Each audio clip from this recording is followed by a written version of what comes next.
हा व्हिडिओ नीट बघा। या व्हिडिओमध्ये अजितदादा पवार हे बीडचे पालकमंत्री झाल्यानंतर पहिल्यांदाच बीडमध्ये बोलत होते। त्यांच्या बाजूला धनंजय मुंडे आणि इतर काही कार्यकर्ते व पदाधिकारी उभे आहेत। या व्हिडिओमध्ये आपण स्पष्ट बघू शकतो की धनंजय मुंडे यांच्यासह इतर पदाधिकारी आणि कार्यकर्ते यांना अक्षरशः घाम आलेला आहे। या व्हिडिओमध्ये घाम पुसताना धनंजय मुंडे आपल्याला स्पष्ट दिसत आहे। कारण काहीही असो, गरमीचं असो किंवा इतर कुठलं, मात्र अजितदादांनी कार्यकर्ते आणि पदाधिकाऱ्यांना या भाषणातून चांगलं झापलंय आणि त्यांची कानटोचणी केली आहे। आणि त्यामुळे कुठेतरी अजितदादांनी कार्यकर्त्यांना, पदाधिकाऱ्यांना व धनंजय मुंडेंना गरम दिलं आणि त्यामुळेच त्यांना घाम आला, अशी चर्चा देखील राजकीय वर्तुळात आता सध्या सुरू आहे। बीड जिल्ह्यात जेवढी नीट शिस्त लावू तेवढा तुमचा फायदा होईल। तुम्ही चुकीचे पायंडे बंद केले पाहिजेत, तरच उद्या उद्योगपती या भागात गुंतवणूक करतील।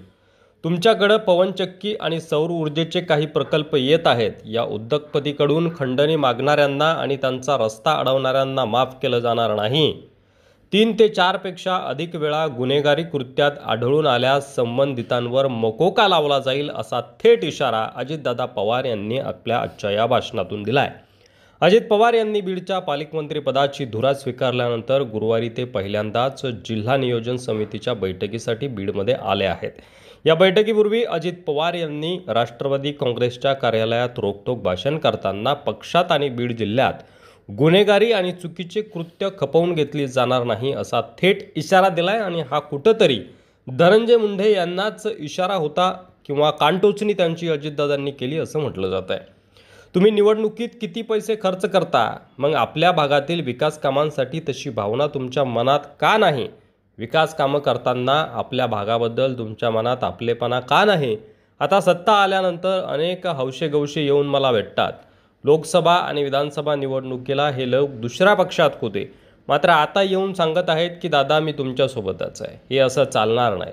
मी काही दिवस वागणं बोलणं बघेन। प्रत्येक ठिकाणी सरड्यासारखे रंग बदलणारी जमात असते, ती माझ्या पक्षातही आहे। हे लोक उगवत्या सूर्याला नमस्कार करतात, पण आता तसलं चालणार नाही, हे मी सांगतोय। उद्या परत कुणी माझ्याकडं आलं, एवढ्या वेळेला पांघरून घाला असं म्हणतील, पण माझं पांघरून आता तुमच्यावर पांघरून घालू घालू फाटून गेलंय। एवढ्या वेळेस तुम्हाला पदरात घेऊन आता माझा पदरच उरलेला नाही। त्यामुळं सर्व नेत्यांनी आपल्या कार्यकर्त्यांना योग्य प्रकारे वागण्याच्या सूचना द्याव्यात। तुम्ही चांगलं वागलात तर मी तुमच्या पाठीशी पूर्ण ताकदीने उभा राहीन, पण चुकीचे वागणाऱ्यांवर कारवाई केली जाईल, असं अजितदादांनी ठणकावून सांगितलं। आणि हा कुठंतरी धनंजय मुंडे यांनाच इशारा होता असं देखील बोललं जात आहे। बीड जिल्ह्यात विकास कामं करताना पंकजा मुंडे, धनंजय मुंडे यांच्यासोबत चर्चा केली जाईल। सगळ्यांनी स्वच्छ प्रतिमा ठेवा। लोक बोलली पाहिजेत, हे लोक खरंच व्यवस्थित पद्धतीनं काम करत आहेत।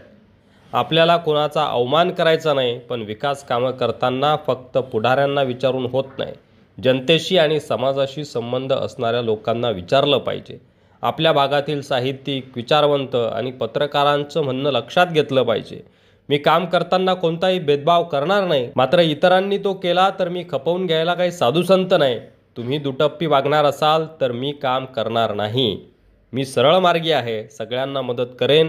आम्ही इकडे काही विटू दांडू खेळायला किंवा गोट्या खेळायला आलेलो नाही, आम्ही इकडं काम करायला आलेलो आहोत, असंही अजित पवार यांनी यावेळी स्पष्ट केलं। आणि त्यामुळं आता बीडमध्ये अजितदादा पवार यांनी धनंजय मुंडे यांना घाम फोडला, त्यांची कानटोचणी केली, अशी चर्चा आहे।